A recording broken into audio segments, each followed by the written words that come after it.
Hey guys, so welcome back to the channel, and today we're going to be talking about the classic scams of the room salon girl.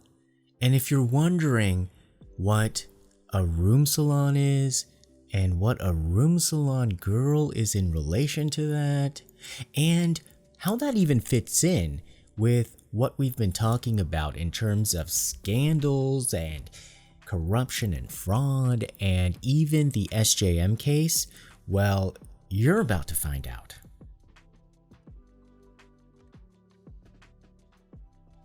So a lot of you have been asking if there is some back dealing going on in the SJM case involving the police department and a certain family.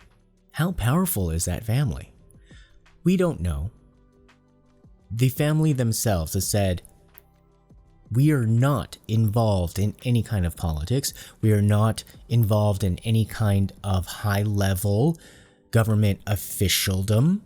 We do not have these connections. Please stop accusing us. And they are denying any kind of involvement in those types of connections or dealings. So I'm going to be just talking about in general how such operations would exist and what one type of situation would look like involving a room salon girl and her victim, the customer. So in general, what is a room salon? Is it where you get your hair done?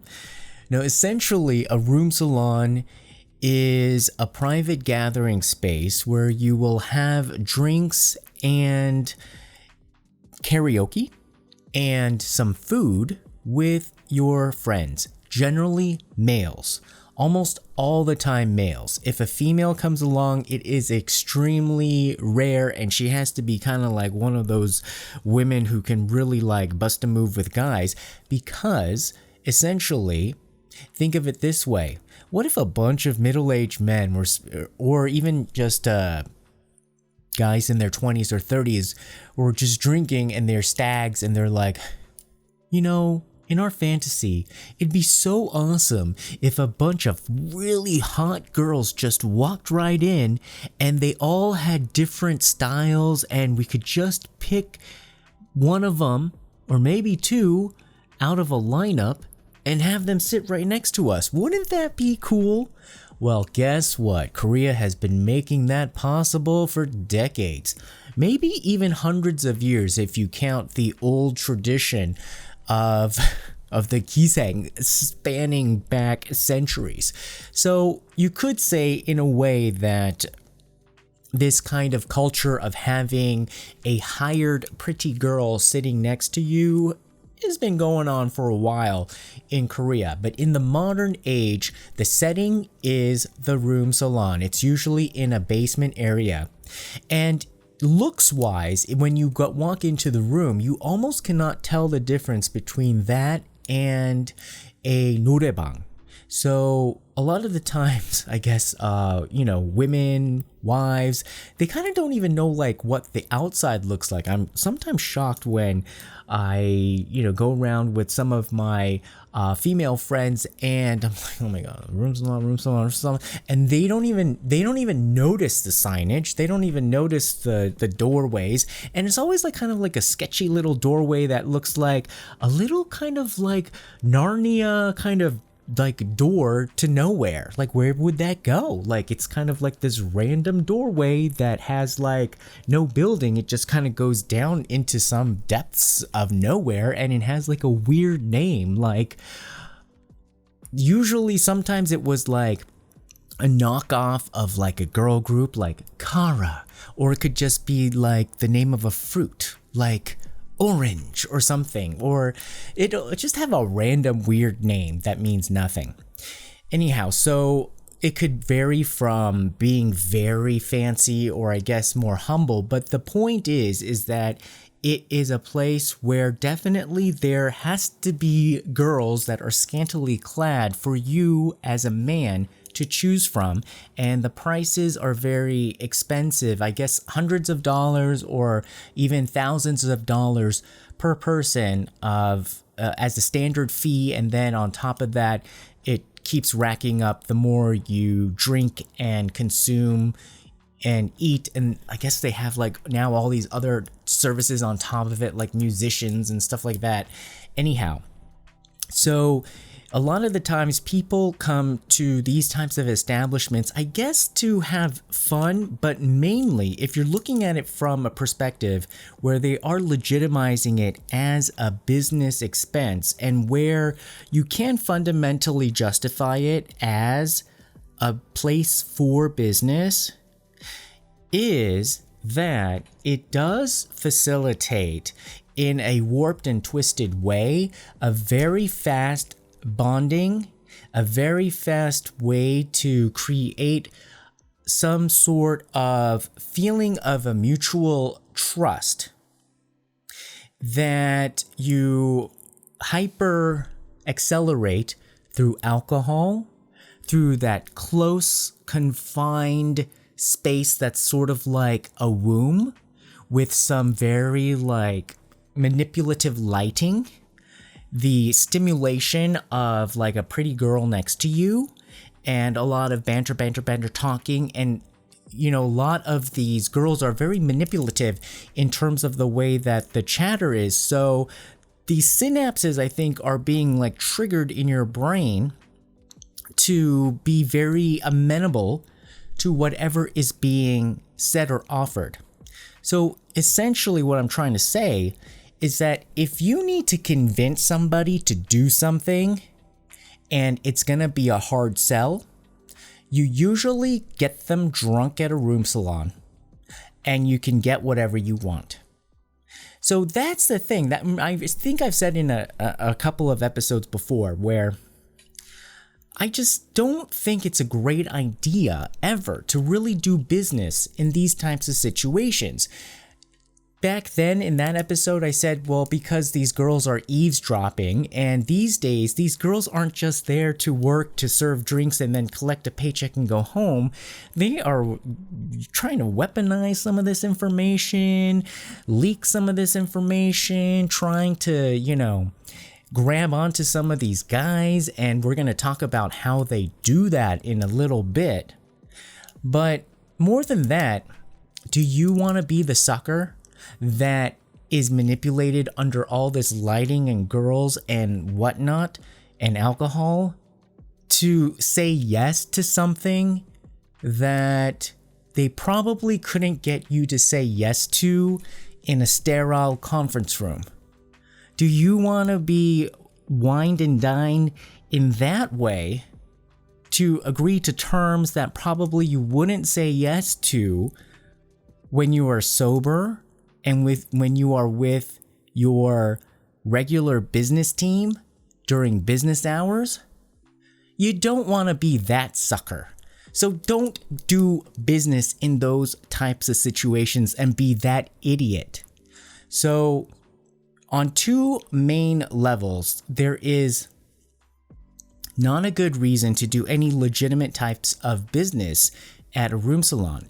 However, if you are doing illegitimate business, that is the perfect place to basically set up bribes, set up blackmail, set up, hey, I did this favor for you, why don't you do this favor for me? To set up a double contract, to set up all sorts of deals that aren't supposed to be known on the surface. So, let's say you have two colleagues at work that do have to do some sort of official contract in the conference room, but then they're making a deal behind somebody's back in the office. They'll make that back deal at perhaps a room salon and immediately celebrate with some pretty girls and alcohol right then and there. So those types of dark, shady deals are done in a room salon, and that is the environment to celebrate that in. So the way that it could relate to the Son Jung Min case, the SJM case, if you're wondering like, how does this happen? Like, if there is some sort of shady business going on, how is that facilitated in Korea? What are the venues? What are the avenues? And how does it happen so quickly? Well, more often than not, a room salon is probably involved.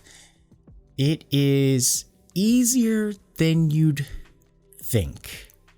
Much easier than you'd think to convince a lot more men than you'd think, with not as many nights as you'd think at a room salon to get to them to do whatever you ask them to do. Which basically I'm saying is that some men are really cheap. You can just take them one time to a room salon and they'll do whatever you ask them to do. It is quite amazing.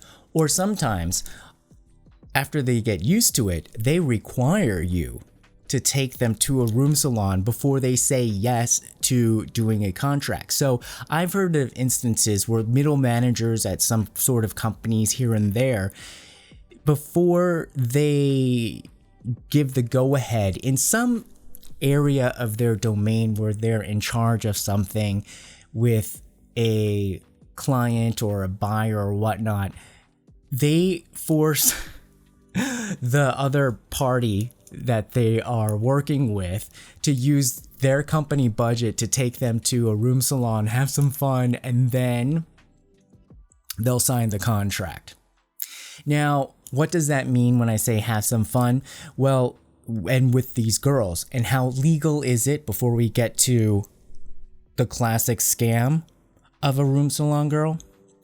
Well, the establishment itself, I believe, is in a gray area because it's not necessarily illegal for them to have a bar, although I think they do operate even then in a gray area because sometimes they're established as a restaurant, sometimes they're established as a bar, but they're never ever selling prostitution, and they're never ever selling any kind of illicit activity.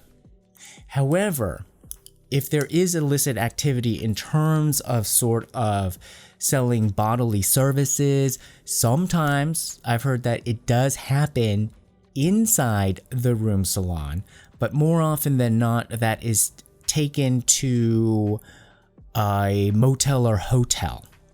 Sometimes it's connected even to the room salon through some contraption or like a corridor or something where you go through a hallway or whatnot, and it's like, boom, you're in some sort of connected motel room.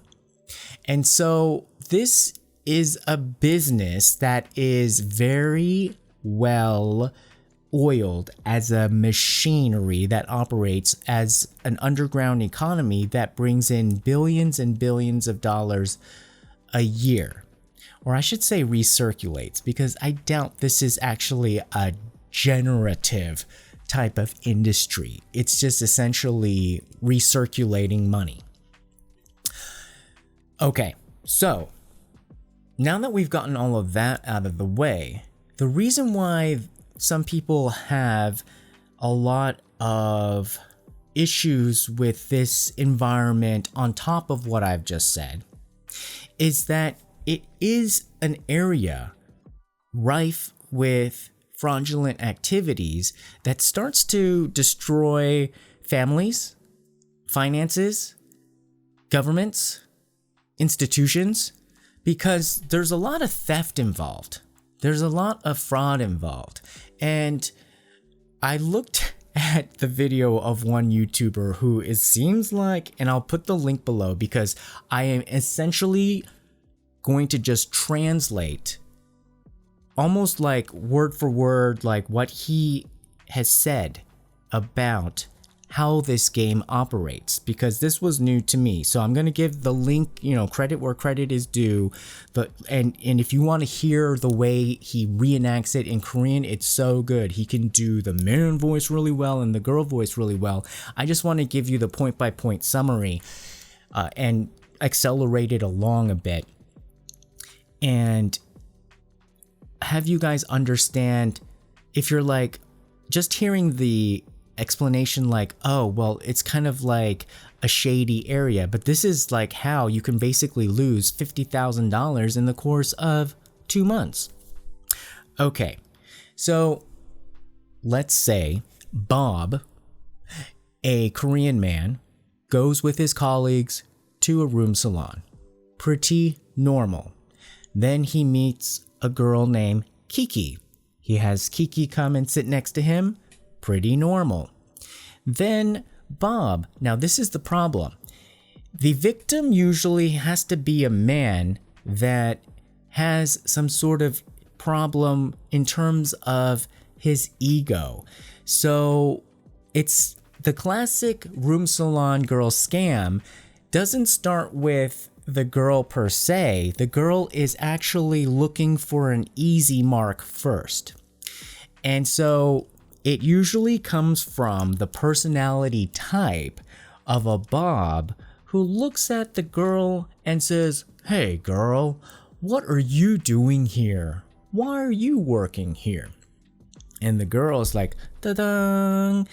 This is gate number 1. And so she says, "Oh, well, I went to university and I had to take out some college loans, and so I'm paying them off. So I'm just working here until I could pay off all these loans." And then this guy's like, "Wow, really? You're like a quality girl. Like, where did you go to school?" And she basically comes up with some ridiculously prestigious school that she's kind of just like heard all of the other customers, because they're usually guys from good schools, and she just names some like really prestigious school that makes no sense for her to have gone to. She just says she went there, and he's like, "Oh my god, really? You must be really smart then." And she's like, "Yeah, well, I don't know. I just don't like to talk about it or brag about it." And he's like, "What major do you?" And she just kind of brings out something that she heard some other dude say from last night. "Oh, yeah, business administration," which might not even exist at that particular school that she said, but it didn't matter. And apparently there is some sort of like class numbering system. And of course she might not know what that is. And she'd be like, "Oh, well." And then when she gets put into a corner, she'd be like, "Oh, I don't really want to talk about my personal details." And so then what she would do is basically then start to stroke the man's ego and try to make him lay his own trap. So the foundation that she wants to set up is that she otherwise would not be there, because she has better options outside of this godforsaken room salon, but she has to pay off this student loan. And so otherwise she is this noble girl. Now, I will say though that there are different types and levels of room salons that do exist in Korea, and they have these like things that have names, something about like percentage wise, something like 10% or 0.1%. You'll have to look it up.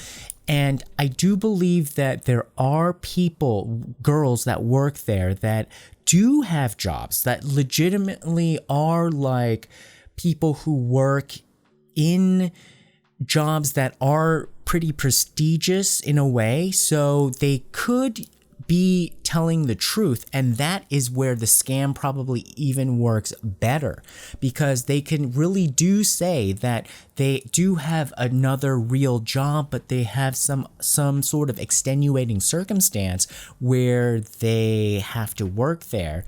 And so that makes they're probably somebody who does have a job and they're a fraudster, and they just can't help it because they like frauding people. That makes it so much easier for them to run their con. So I'm just saying that they could be totally like 100% like, not even like having a job somewhere else, or they could actually legitimately have another job but still be running this game. In the end though, it triggers this man's sense of trying to save this damsel in distress because otherwise this girl would never be here. And so he asks her, well, how much is this loan? And she's like, oh, well, I had to borrow a bunch of money, but I paid most of it off because I've been just saving so much money by staying at home and eating ramen and kimbap. So it's only about, and then apparently like at this time, she is like scanning the guy up and down and saying like, well, how much can he afford? And so she'll just throw out a number and she'll be like, oh, it's only like about $4,500. And he's like, oh, $4,500. Okay, yeah, all right. And then in her mind, she's probably saying like, oh, you cheapskate, why not 10,000? But then she's like, oh, $4,500. And then he's like, wow, okay, well, that's all you have to have left. And she's like, why? Where are you gonna pay it off for me? He. And so she's planting these things in his head, and he is beginning to think like, wow, he could be like the hero and pay off her student loan because $4,500 might not be, anything to him. Then he says like, oh, you must make a ton of money here. And she's like, oh no, that's like how it was in the old days. We don't make that much money here now.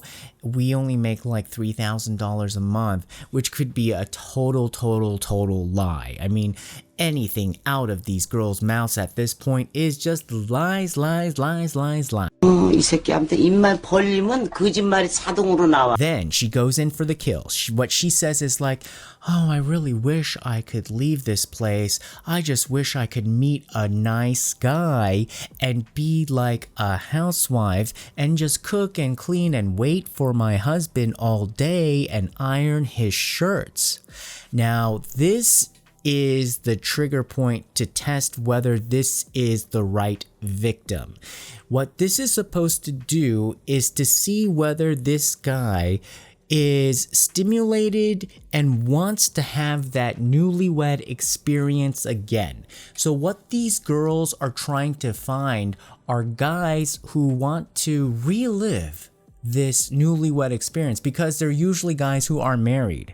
They're usually guys who are married and have kids, and they want to have this fantasy experience of setting up a mistress in a second house that has this girl in it that is just waiting for them whenever they want to drop by and play like they are king of the castle with a young girl and just leave her there and then go back home, and whenever he wants to drop by again, she's always there. So this is the fantasy, saying like, oh well, maybe for $5,000 maybe I can set something like this up. So he's saying like, maybe I can cover your if that's all it takes for you to quit working here, maybe I can cover your student loans and then you can quit. And then she's like, oh, well, maybe. So then what happens? They go to the motel afterwards. She basically seals the deal somehow with some of her exotic skills. The next morning, she brings it up because she will always bring it up. She'll be like, oh, well, I don't know if you were really serious about that last night, about paying off my loans. If it's too much of a burden, you don't really have to do it. And he's like, oh, no, I really have to be a man of my word. Yeah, let's go to the bank now and, do it and transfer it, even though, he could just do it on his phone. But apparently the way that this YouTuber guy said it is like, these guys are so old and they don't know how to do they don't know how to do mobile banking. They have to go to the actual ATM and punch in numbers and stuff like that. So then they go, and then he's shocked to learn her actual name. And so this is like also kind of like a red flag of how kind of a dunce this guy might be, because he's been calling her a fake name, because they all use fake names at the room salon, right? And then he's like, what? Like, you know, when I transferred this to your account, it shows up a different name. And she's like, yeah, that's my real name, you know, like we use a different name at the bar. So obviously he's getting involved with a girl that he doesn't even know her real name, right? And so he's feeling like, like I'm a king and I'm gonna have like a fake wife, and he doesn't even know her real name up until this point, and he's already sending her like almost $5,000. You start seeing how stupid this is. So then he thinks that's the end, but no, this is just the beginning. So when he gives her this money, before he gives her this money, he's already said at the bar, I kind of skipped over this, but he says like, you know, and this is the shady part. Oh, I should have said this before because this is when he was drunk. He says, oh, you know, but if I give you this money to pay off your student loans, you're gonna have to be my girlfriend. And, you know, like, you know, we're gonna have to date now. And then she'd be like, oh, yeah, well, oh, that's so sweet. You know, like, yeah, of course we can do that. And, you know, she's like, blah, blah, blah, blah, blah, blah, blah, you know, anything to try to get $5,000, right? So she agrees to that. And then that's how they get started. And he's like, yeah, but you know, you're gonna have to like quit here because you're gonna be my girlfriend now. And then, you know, of course in her head she's like, what the hell, what is this? And then he's like, yeah, you're gonna have to quit. And then she's like, oh, okay, well, you know, like we're like family here, so I'm gonna have to, you know, say goodbye to everybody. And, you know, it'll take me probably about a week to say goodbye to everyone, and so just give me a week and then I'll quit. But so thank you so much, I'll be able to pay off my student loans. You're awesome. So they part ways. 2 weeks pass. The guy goes back to the room salon with his colleagues and he sees Kiki again working, and he's like, Kiki, what are you doing here? I paid off your college loan so that you could stop working here, and it's already been 2 weeks. You said you were going to say goodbye in 1 week. What are you doing? And she's like, oh, and then she starts to go into like some sort of sad story. And she's like, well, I should have been a little bit more upfront with you, but it actually, and she's now lying. She is like coming up with the lie, and maybe she's even done this before, so she knows what works. But she starts coming up with this story, and she's like, oh, well, actually, it turns out that I paid off my student loan, which she didn't have a student loan, okay? She has this money sitting in her account. I paid off my student loan, but it turns out that if I wanted to leave this job, I actually have to pay back $20,000 to the madame, because when I came into this job, I didn't have a place to live, so she loaned me $20,000 to put a deposit down in the place that I'm living. So if I leave this job, I have to move out of that house and give her back $20,000. So I don't have $20,000, so I have to keep working here until I can save up $20,000 to give back to her. Oh, I should have told you. Oh my God, it's so sad. And then she goes into a sob story. She's like crying, and she's doing all of her acting. And apparently this guy would be like, and you know, the thing is, this is the string along. At first, it's $5,000. This guy's like, dang, I already invested $5,000 in this girl. Well, what's $20,000 more? So he arranges, he's like, all right, I'll cover the $20,000, but you know what? If I cover the $20,000, you quit today. You quit right now. You bring this madame in right now. I'm going to tell her myself, you are going to quit, and we are going to get you out of here, and you're going to be my girlfriend. You're going to, and this is disgusting, right? But he's like, you know, he's going to be like, you're going to be my girlfriend, and like, you're going to find a place to live. I'm gonna be there, like, you know, in and out whenever I want to, you know, we're gonna live together. But like when he says we're gonna live together, it basically means like you're gonna live there and I'm gonna drop by whenever I want to. It's kind of weird. All right, so then he calls the madame. The madame, you got to see the original video because he's so good at acting. And the madame's like, hey, why'd you call me in? And then he's like, well, you know what? Kiki and I are going to be boyfriend, girlfriend, so she's not going to work here anymore. And so she quits today. She's not going to come out tomorrow. I don't think that's possible. Kiki's really important to us. She can't leave. And he's like, nope, she's leaving. She's leaving. I don't know about that. Kiki, what are you saying? Well, I mean, I think we get along really well, and he seems like a really sweet guy, so I think that might be the best thing to do. Kiki, let me see you outside. So then they go outside, right? And I don't know why, but like, they're always chewing gum. And so like, they have like this conversation out in the hallway, but then Kiki is like pretending she's about to say like, I'm going to quit and like be strong and tell her off. But then they're like, all right, let's deal. All right, how much you gonna get from him? And then of course Kiki's lying. She's gonna get $20,000 from this guy on top of the $4,500 she just got. But she's like, oh, well, you know, like, I just asked him for $2,000 because, you know, like my family's going through a rough time, and I just thought like, at least I should take about $2,000 now. And I was just thinking about it. And then she's like, and then the other woman would be like, all right, if you take $2,000, how long you gotta take a break for and just go out with him? How long? And she's like, well, maybe about 3 weeks. 3 weeks. And then Kiki goes, I'll give you $500 out of the 2,000. 500. Okay.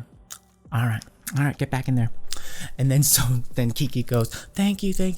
Yeah, it's gonna work out, okay? And then she goes in, she's like, she's crying. She's like, it all worked out. The madame accepted, you know, she'll take the 20,000 back. I can move out and, you know, I can quit. It all worked out. You know, so she's like putting on this sob story. And the guy's like, oh, yeah, it worked out. And he thinks it's all done. He thinks, no, my friend, it's not done yet. It is not done. Okay, so now the bill right now, what? It's almost $25,000, right? We got to get up to like about $50,000. So we're only halfway there. And so then they end the night there, right? So then the next day, Kiki calls Bob and says like, oh great, you know, like I paid off my student loan, I paid off the madame, and you know, I was able to move out, but then I have no place to go because I paid off madame, but then I don't have any money for a deposit for a new place, because you know, in Korea you have to put down a deposit to move into even a rental, you know, usually about $10,000, maybe $20,000, depending. And so she's like trying to probably scam this guy for another, you know, few $1,000. And then the guy's probably like, oh man, damn. Well, okay, well, you know, if he lets go of her now, he's gonna lose $25,000 just blown in the wind. So at this point, maybe he might be a little smarter and be like, all right then. Then I will get one of those office-style apartments, like a studio apartment in my name. So, you know, I'll put down the deposit, I'll get the deposit back, I'll pay the rent. See, but that's the thing. He ends up paying the rent. So he'll pay the rent. And so maybe it was about $1,000 a month. So he puts it in his name, he gets a place, and she's like, oh, this is great, you know, and, you know, we're going to live together. And she's pretending, you know, she's going to move there, but she has her own apartment. And apparently these types of girls, they do have an apartment already of their own, and they live in apartments where they don't require a deposit. So she already does have an apartment, and not all apartments, even these studio apartments, require a deposit. So she already has a place to live. She ain't moving out of it at all.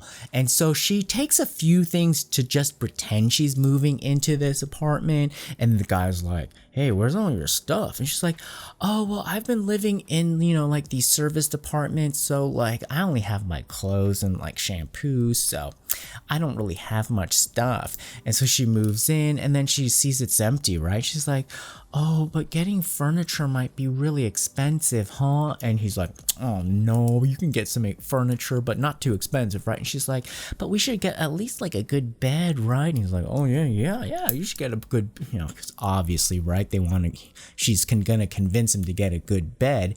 So he gives her a credit card, and she milks out about $10,000 for probably like a good bed, furniture that she probably then at the end like figures out a way to like resell and sell off, or just use if she wants to upgrade her own bed. And then she probably uses that credit card for shopping to update her wardrobe, about $10,000 in new clothes. So then boom, we're already up to about like $45,000. So she does that, and then she starts living this fantasy life, and she is taking a break legitimately now from the room salon for about 30 weeks. And she's like trying to be like playing the part of this dutiful kind of fake housewife, and, making this guy as happy as she can, because she's sitting on $25,000 in cash that she was able to extract from this guy, probably a $10,000 new wardrobe, and then probably $10,000 worth of stuff that maybe she can like resell somehow towards the end. And so then now what she's doing is plotting her way to try to end things with this guy. So after about 3 weeks, she starts to get restless, and she starts to make some moves in a direction where she creates tension and chaos in the relationship. So she's like, oh, well, you know what? I just heard from my mom. She has like a really big problem. So it's always like this sob story, damsel in distress. So this is the classic move because it worked before. And what she's going to try to do now is ask for an amount of money that he cannot possibly pay. And by now she could probably figure out what that amount would be. So in this example, she says like, oh, my mom like got into some sort of huge gambling debt, and I think I have to go back to work. Now, see, that's the thing. She wants to go back to the room salon. She actually likes working there, and she, wants to actually find her next victim so that she can get some more money. And so she says like, oh, but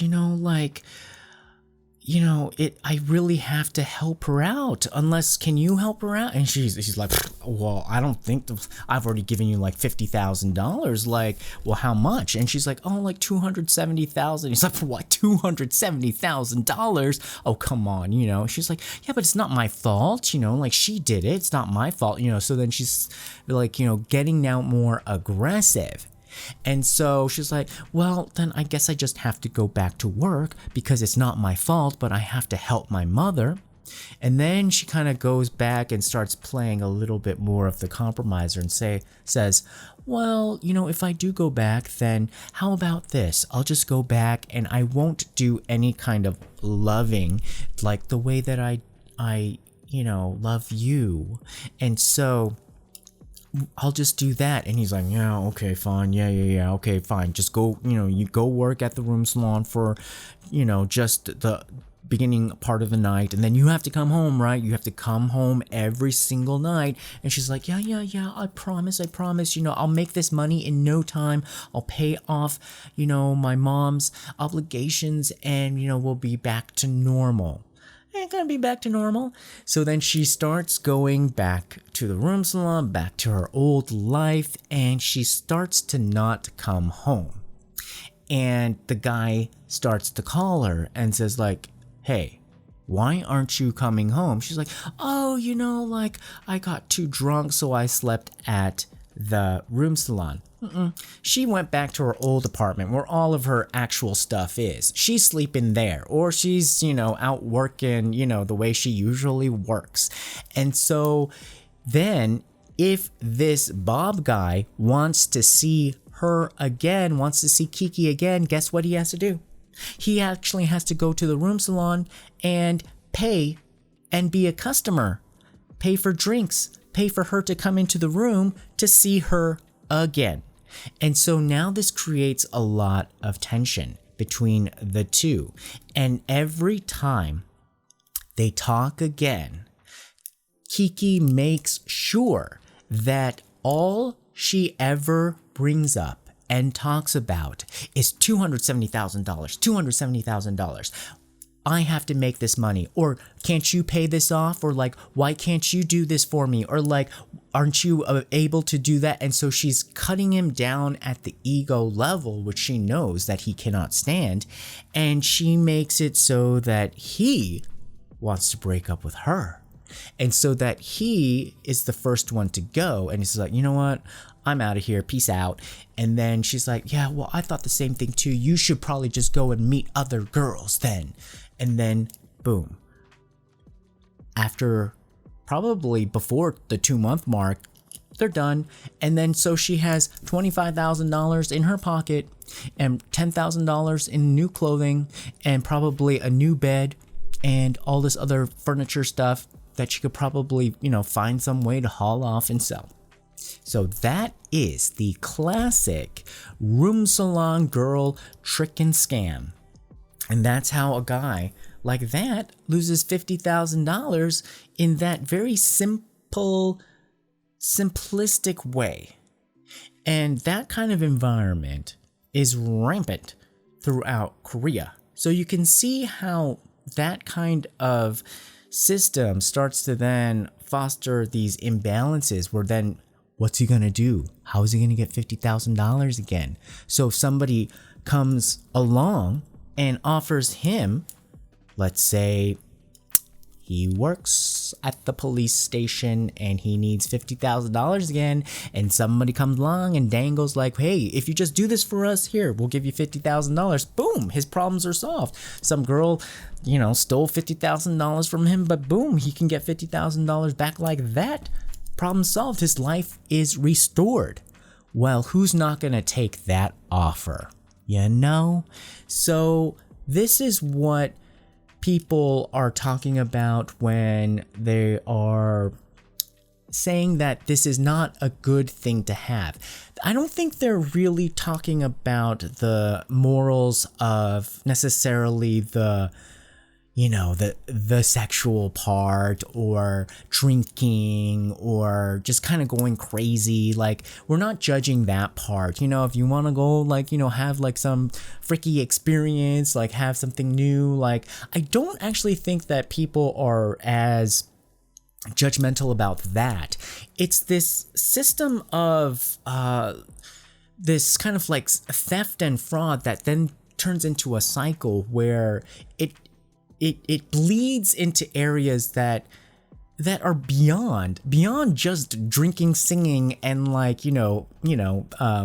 men and women doing things to each other that are just about stimulation. And so this is probably kind of a way to start to see how easily a situation like a circle of people can be so well coordinated to create a plot.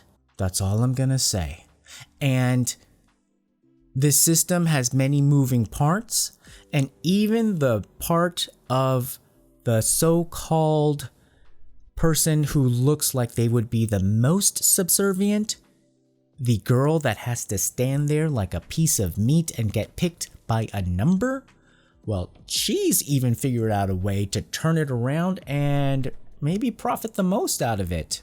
Not saying that it's not degrading and that she probably pays the most in terms of like on many levels, but that's how vicious this system is my point. And if it's that vicious, think about how many lines people are willing to cross in order to rebalance their own lives because of what they lost from it.